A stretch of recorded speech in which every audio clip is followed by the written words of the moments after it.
I get selling snacks and They planned this mission. One of my best friends planned it. He led the mission, and they planned the mission as meticulously as any raid on Iraq or any mission Israel had ever done. And they went right down the train tracks, and the whole mission was for this purpose. For this, what I'm handing you in my hand. They planned everything for the one shot. They knew we'd have one shot, and they wanted to get the picture of the airplanes over Auschwitz.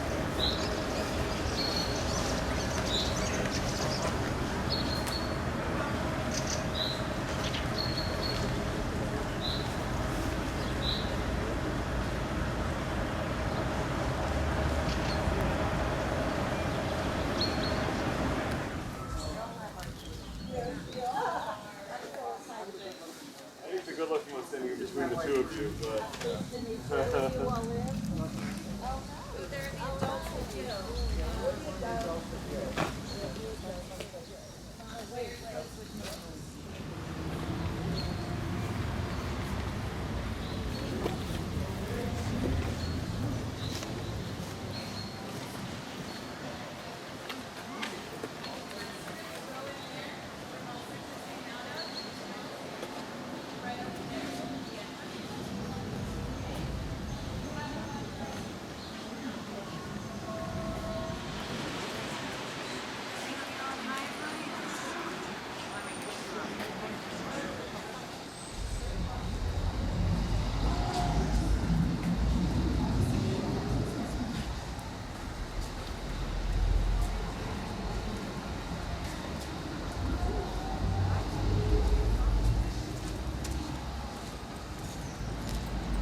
No, I mean of the exhibit. It's very...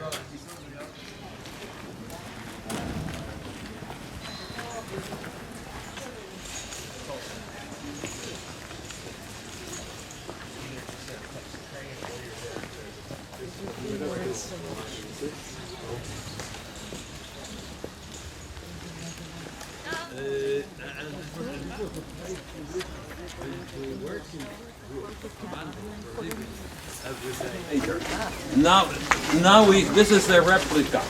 Oh. Because luckily we were making a replica of this site. Here at the museum and at Yad Vashem at the same time. The electrified barbed wire. This was to let everybody know that everything depended on the SS, your death as well. And these guards, if they were successful in shooting you, they would receive, a day off, some cigarettes, and a glass of vodka for successful shooting.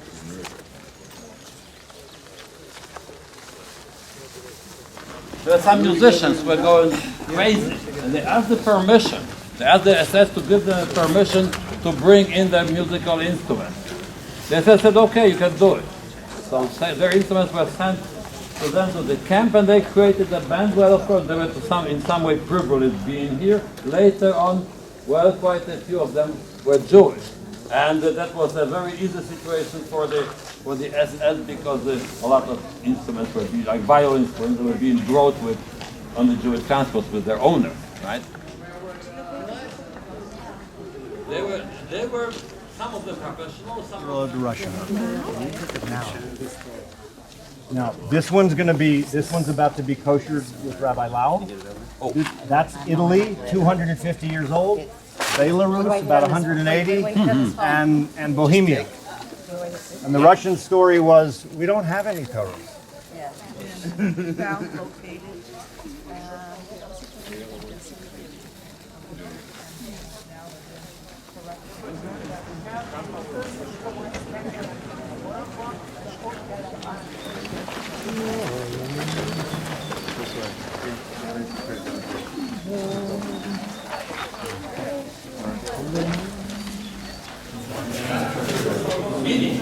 And then they would come and doing plenty of things.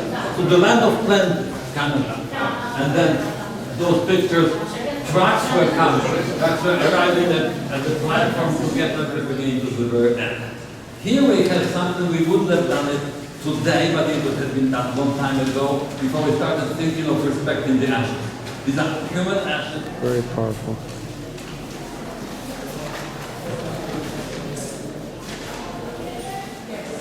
Yeah, I feel like.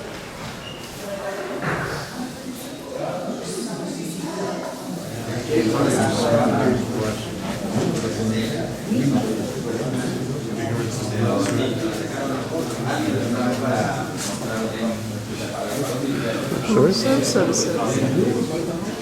were mostly dead, or by that time, some were still alive. So the Germans flew some more Cyclone B in the evening on September 4th. Everybody, prisoners mostly would sleep with their shoes instead of a pillow under their head. Just to make sure that they would not lose it.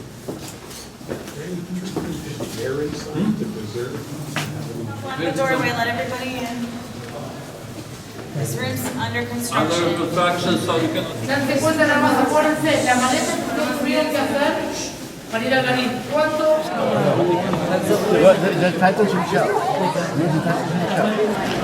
Between two horrible places.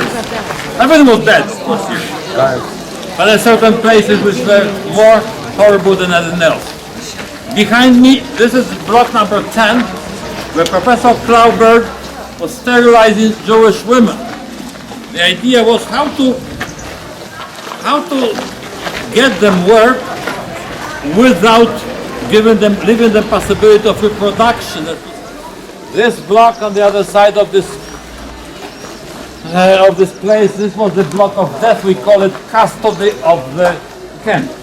This was the only barrack in the camp that you had to have special permission to enter. Even the SS, regular SS, were not able to come in.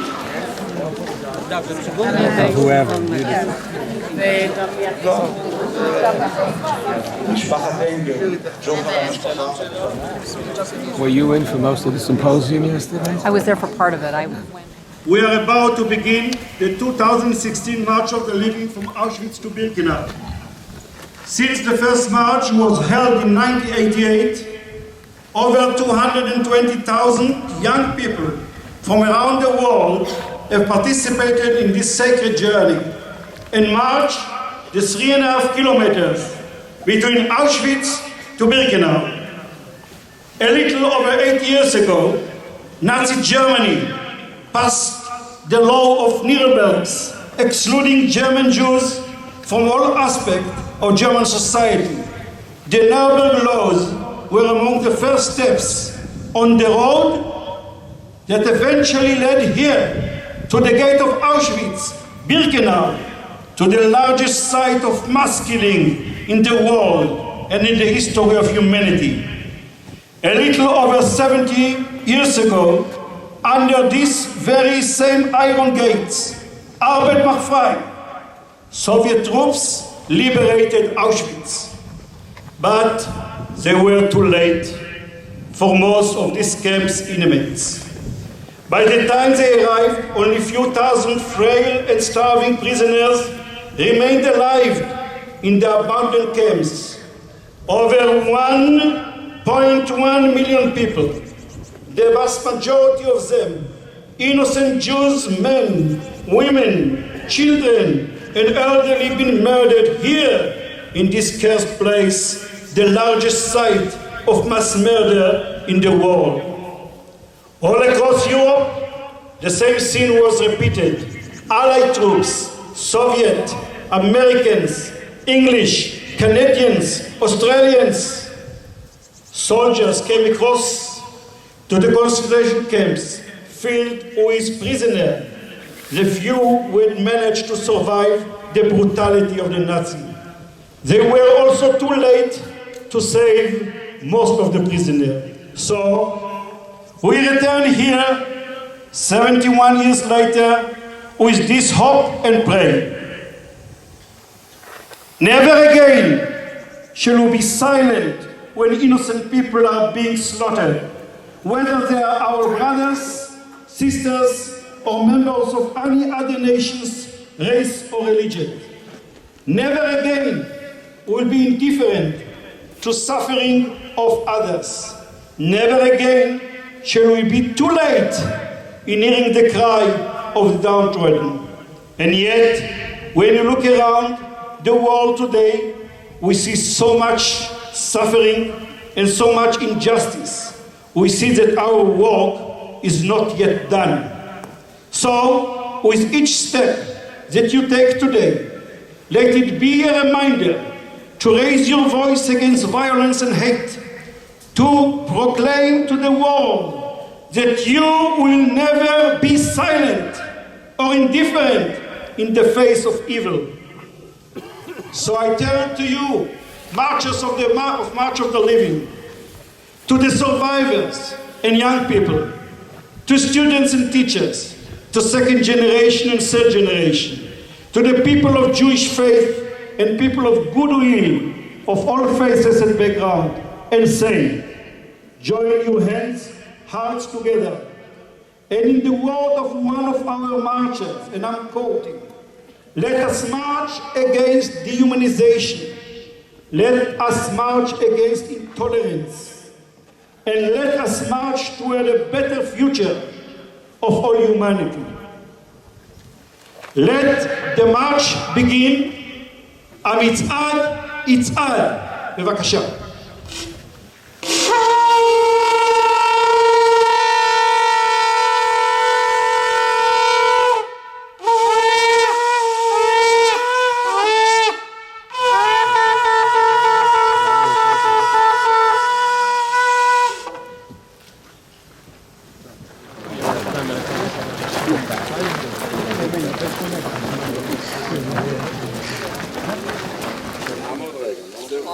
זה ג'וחה, הוא רוצה להצטרף. ג'וחה יש עליו העיתון כתבה שם. כן, אתה רואה ג'וחה? הוא מזכיר את יוסי. דורי. אוקיי. אתה קורא איתני? זה. בוא, let's go.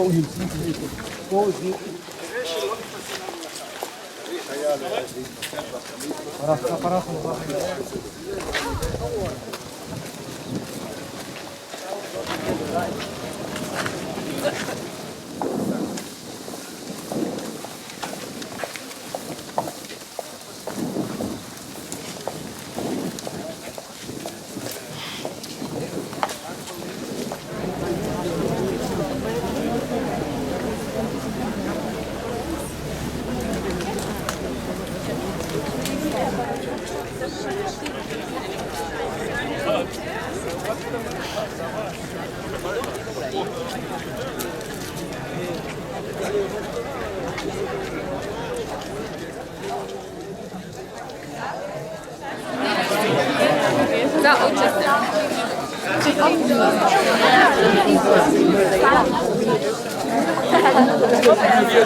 Es una porque ya me van a dar vergüenza. A mí no me da vergüenza.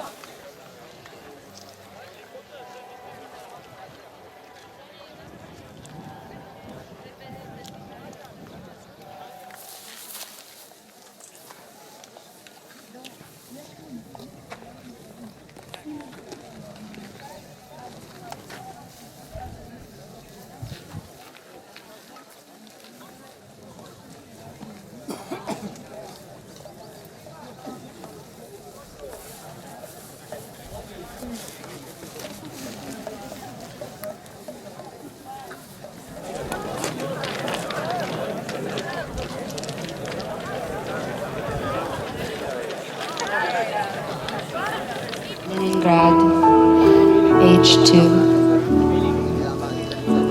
Hirsch, Dutch, age 8. Pinchas Horowitz, age 6. Zonia Kopstein, Peluki, age 3. Ninon Behar, Smotrich, age 2.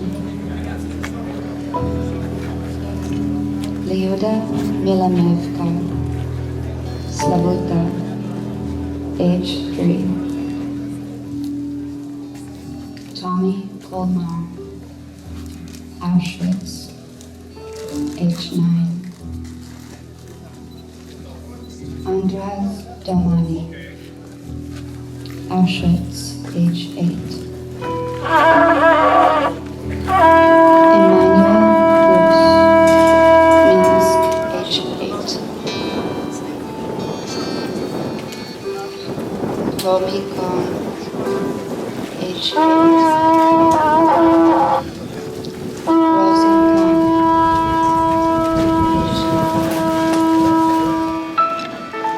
Chaim Kies, age 7. Walter Craner, age 8. Sarah Finkelstein, Flashout, age 8. Ruth Brenner, Malik Trotsnitz, age 4.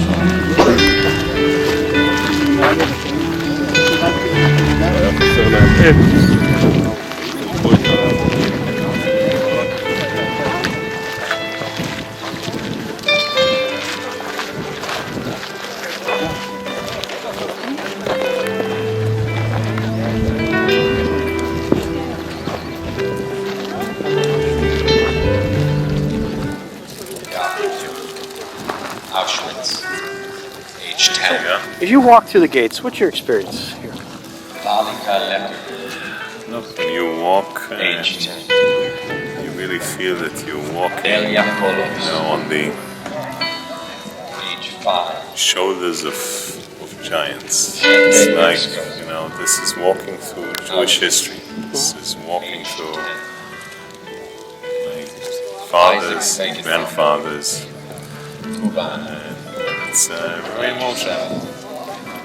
What's the legacy? This legacy is to do everything we can to have an independent, self-sufficient nation state for the Jewish people. Thank you, Mr. Ambassador.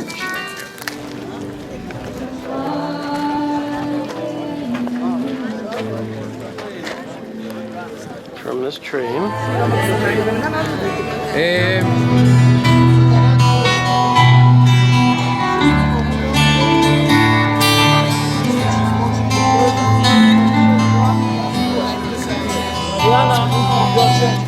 No longer will the Jewish people be defenseless. Hashem oz lemoiten, Hashem yivarech et amo b'shalom.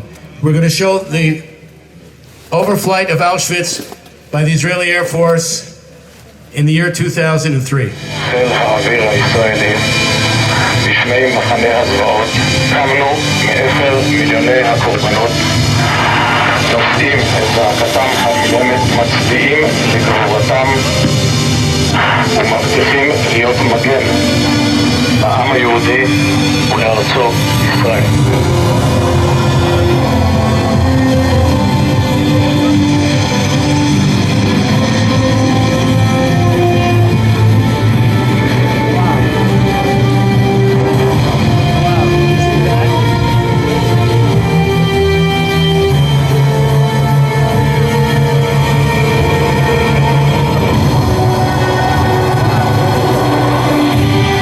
הראשונה שאתה רואה את המחנה, השער הנוראי הזה, המסילה, את הרציף של הסלקציה, שהיו משרפות, וביניהם עומד מסדר של 200 מפקדים ולוחמים של צה"ל, אתה למעלה עם העוצמה הצבאית של מדינת ישראל. אז אתה מסתכל על הכיליון הנורא שהיה למטה, אתה מסתכל לצד שני, אתה רואה את העוצמה, שם זה הגיע אליי ב-60 שנה, והמעבר הזה מתמצת ב-30 שניות שלו, ב-60 שנה מהעין הנורא, למקום שאנחנו נמצאים בו.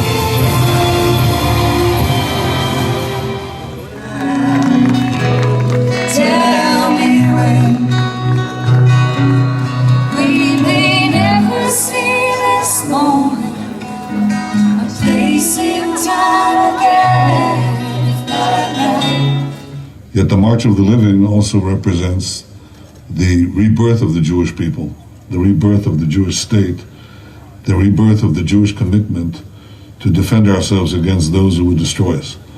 I think this is the deepest significance of the fact that Jews, young Jews from Israel and from 40 countries around the world meet to make this march. We say, never again. We say we now have a Jewish state. We now have a Jewish army. We will always defend ourselves.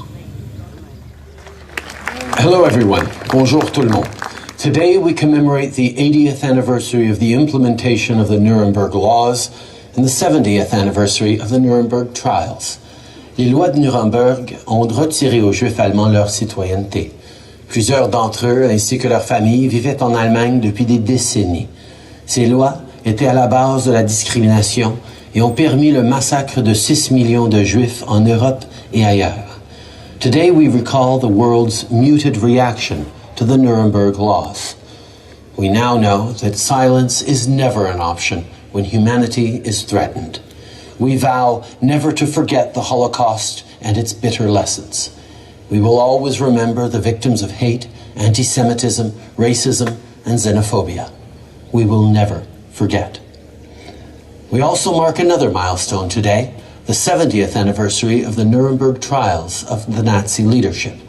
By allowing our century's arch-villains to have a fair trial, we exposed their crimes to the world before a court of law and established legal principles that guide us still today.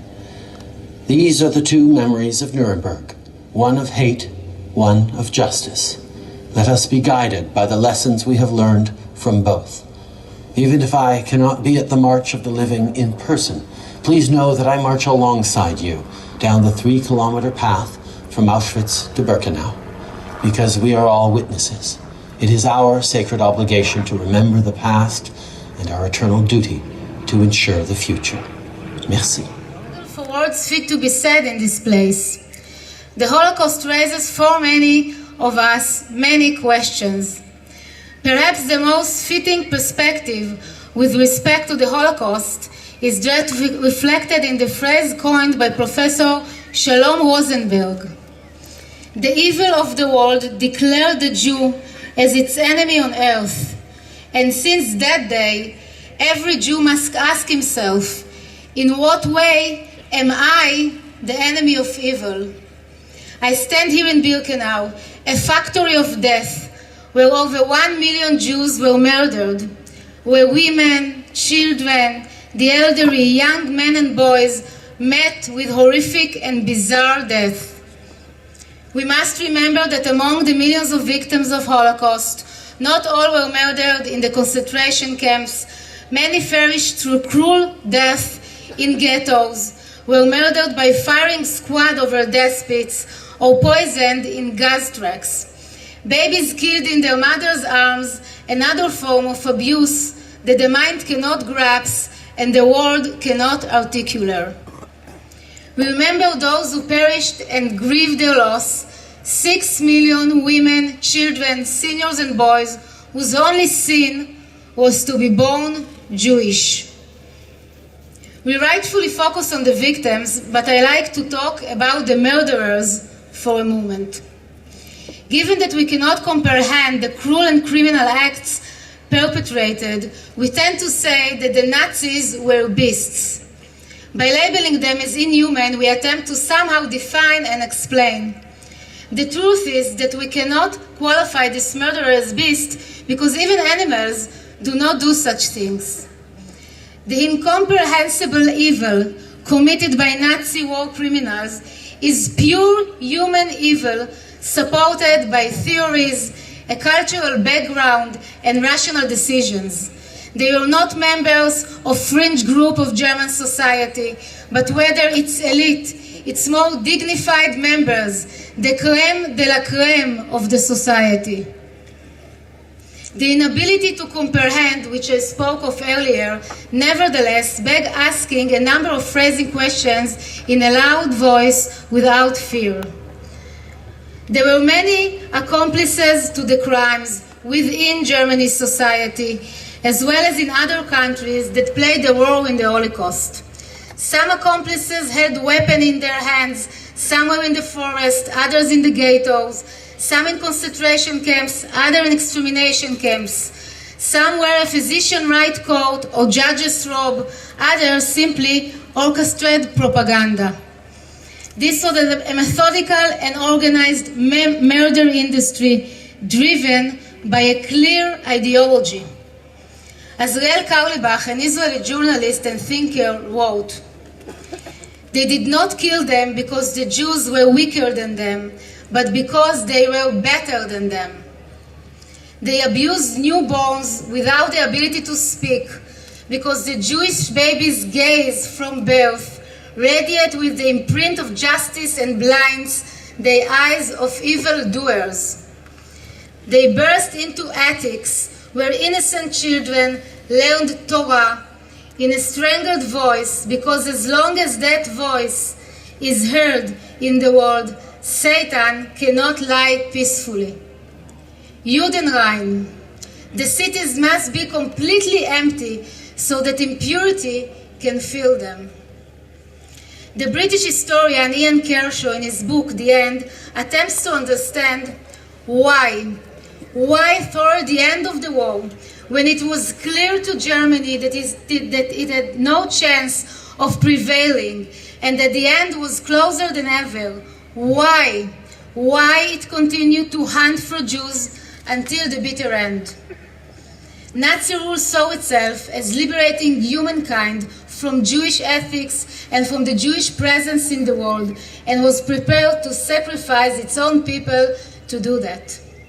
To illustrate, in 1944, on the eve of the German defeat, the Germans attempted to send hundreds, thousands of Hungarian Jews to Auschwitz, to here, in order to have them exterminated. The notorious death marches did not cease to operate until the very last moment.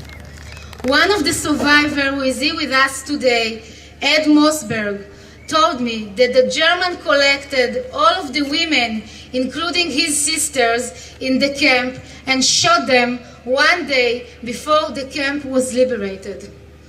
So how can we be the enemy of evil? The March of the Living that we have just completed, that is the ultimate response. Am Israel Chai.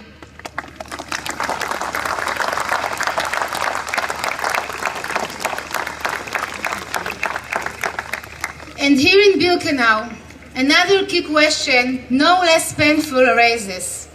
Where was the world? Where were the enlightened Western nations when the Nazis started to brutalize the Jews? How could Britain choose not to bomb the tracks of the death trains in Europe, while at the same time deny Jews entry into the land of Israel and even expel others from Israel, today impending death at sea? So much evil and folly of mind in words, actions, and inaction. While the crematoriums right here were operating at full speed, and the train tracks that led to it were within search and range of the Allies' planes. Such imprevisiveness of heart to do nothing and to fail to reach out to the hopeless Jewish people. In 1944, the Allies enjoyed absolute supremacy in the skies of Europe. Some of the strikes were intended to destroy German fuel-making installations tens of kilometers away from Auschwitz. Holocaust survivors recount that they heard the Allies' planes and prayed that this would end their misery. It is difficult for me to think of their terrible frustration when they realized that planes were flying further and further away. Hitting the train tracks would have stopped the shipment of hundreds of thousands to their death.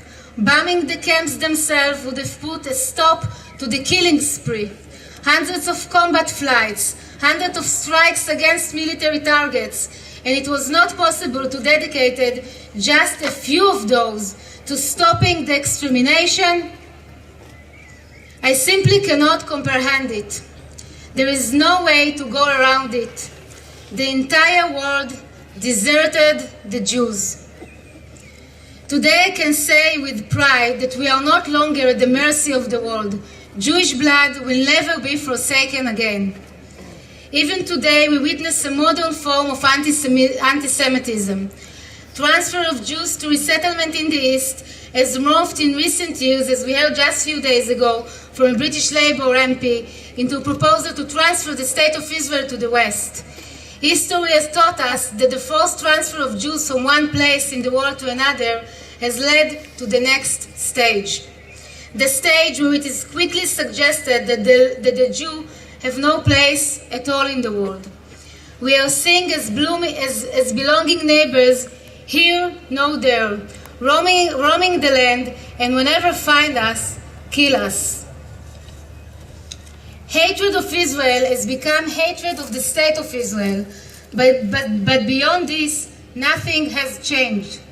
In the past, there were calls in Europe, Jew, go away to Palestine. Today, they are calling in Europe, Jew, get away from Palestine. Europe of 70 years ago, which was a product of many generations of classic and popular anti-Semitism, spread across the whole of society for ages. Judophobic Europe, that Europe might be dead.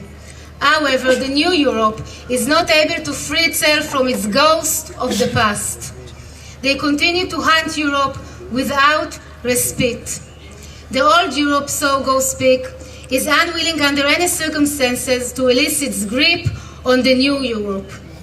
I would like now to read a letter written by the late Ofer Finger from Kibbutz Givat Chaim, who fell in the Battle of Armament Hill in 1967. I can feel with all my soul the horrors that the terrible Holocaust. I feel that from that horror and hopelessness emerged the power within me to be strong. I want to know that never again will vacant eyes stare at me from behind electric fences. They will never look at me like that, only if I'm strong. If we are strong, proud, never again to be led to our own slaughtered. Ofer signifies in my eyes the rise of Israel. Ofer lost his life while protecting the national home of the Jewish people from the Arab armies which sought to destroy it. Sovereign Jewish protection instead of helplessness and hope for outside help.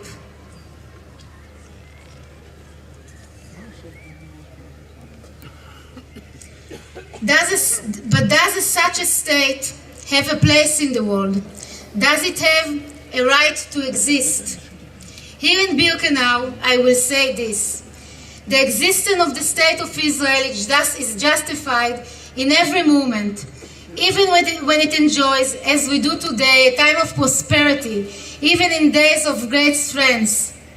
Dear students from around the world, in the spirit of the Passover Haggadah, the Holocaust survivor and poet Abba Kovner added, in each and every generation, a person must see himself as if he himself left Auschwitz. In the name of that commitment, we must face reality with open eyes, see the opportunities, but also the dangers. We must remember that even today, there are calls to exterminate the Jewish people. We must remember that even today, anti-Semitism is still living and breathing, sowing seeds of death. From this place, I'll call upon you and upon all the countries which you represent here. Study the lessons for the most terrible of horrors and do not let their seed sprout again. Fight anti-Semitism and hatred of mankind in whatever form they might take, and do whatever it takes to prevent feeding the violence which repeatedly hangs above our heads. I hereby vow on the behalf of the Israeli government, never again will the life of Jews be a risk while the world stand idly by. Armed with this precious gift and his great power, we will continue the work toward building a better and advanced society which will seek to enlighten for the entire world. This is our commitment to our 6 million brothers and sisters. This is the way to light the next step in the march of the living for the people of Israel. Long live the people of Israel. Am Israel Chai.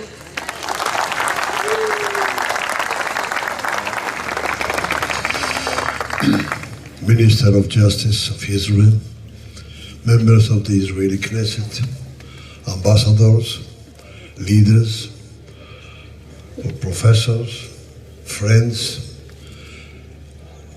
youth, boys and girls who came from all over the world to participate at the March of the Livings, which I am one of the leaders here since 1988, 28 years ago. We started with 700 participants. We have now over 10,000 participants.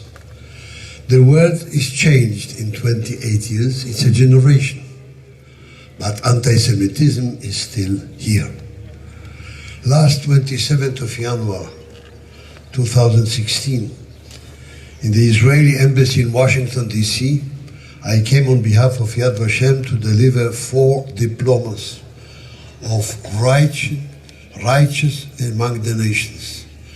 2 Americans, soldiers, and 2 Polish citizens who lived later in America, the United States.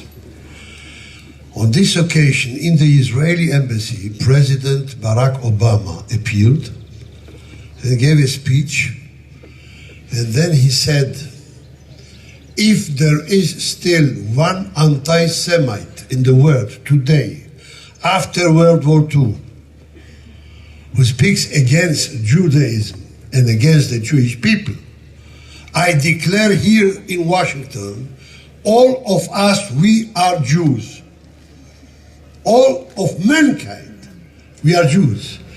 Because this anti-Semitism is anti-humanity. I don't think that this voice is clear enough in the ears of people in Europe, in the Middle East, and everywhere. They didn't change. Maybe the slogans, but not the spirit of hatred, which we feel so bitterly. I want to apply to my brothers and sisters, survivors, in all ages, every place. We have questions. We had complaints. We ask, as a child, I remember it very well, and I expressed it once here, Dlaczego. Dlaczego, which means in Polish, why? Father in heaven, Dlaczego. Why do we suffer?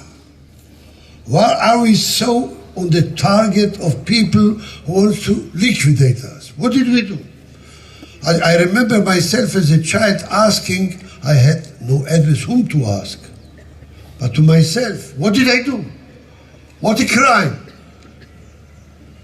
Why do I deserve this behavior? We have complaints. We have questions. We don't have all the answers. Even now when we are adults enough to give an answer, not all the questions can be answered. We do believe even if we don't understand. To believe is one thing, is emotional. To understand is a different thing. It's from the wise. We don't know. But I apply to you, brothers and sisters. We lost our parents. We lost our homes. We lost our families.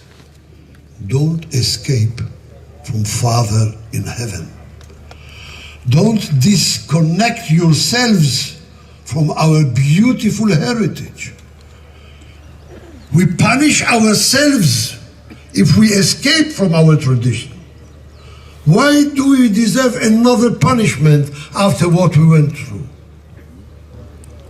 Let's keep the last words of the victims here in the wagons in the selection. Gedenke, du bist Yid. Remember, you are Jewish. Gedenke, du bist Yiddish Meidel. Remember, you are a Jewish girl. Fathers and mothers. These were the last things we have heard from the wagons. We can do it.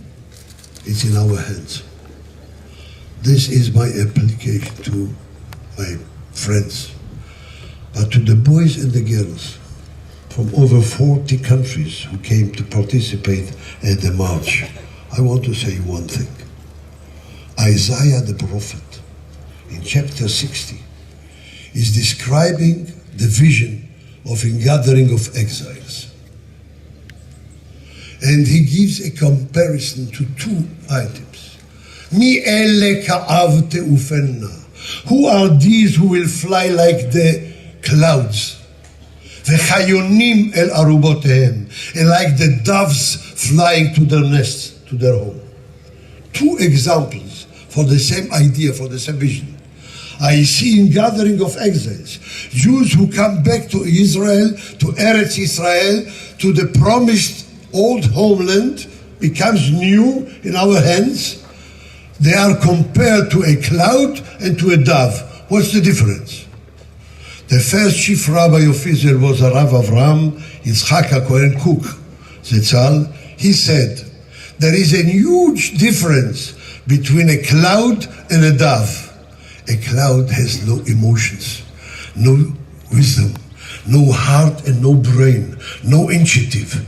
He will not move without a wind pushing him. Just the contrary with the dove. The dove doesn't wait for a wind to push it. It has homesick. The dove wants her home.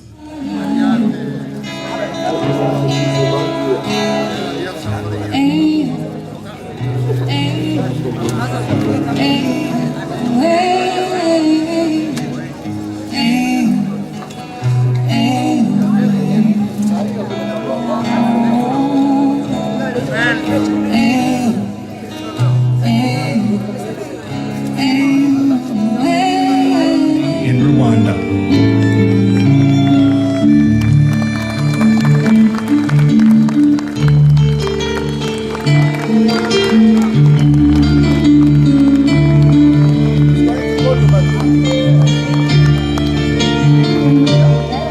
The third torch will be lit in memory of the 6 million Jews murdered by the Nazis during World War II.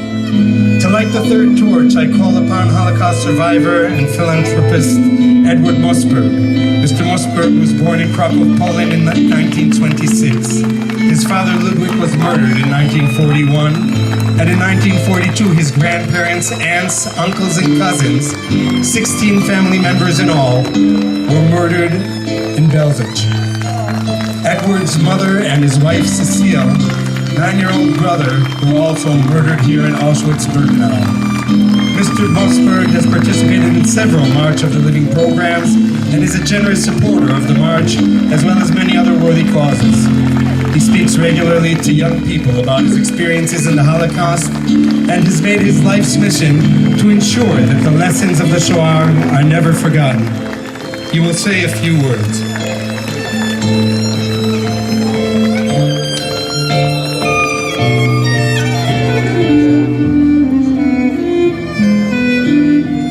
Marshis, for inviting me here that I talk to you about the Holocaust. And I wish that I wouldn't have to be here and talk to you about the Holocaust and tell you that the Holocaust never happened. But did happen, and have to tell you.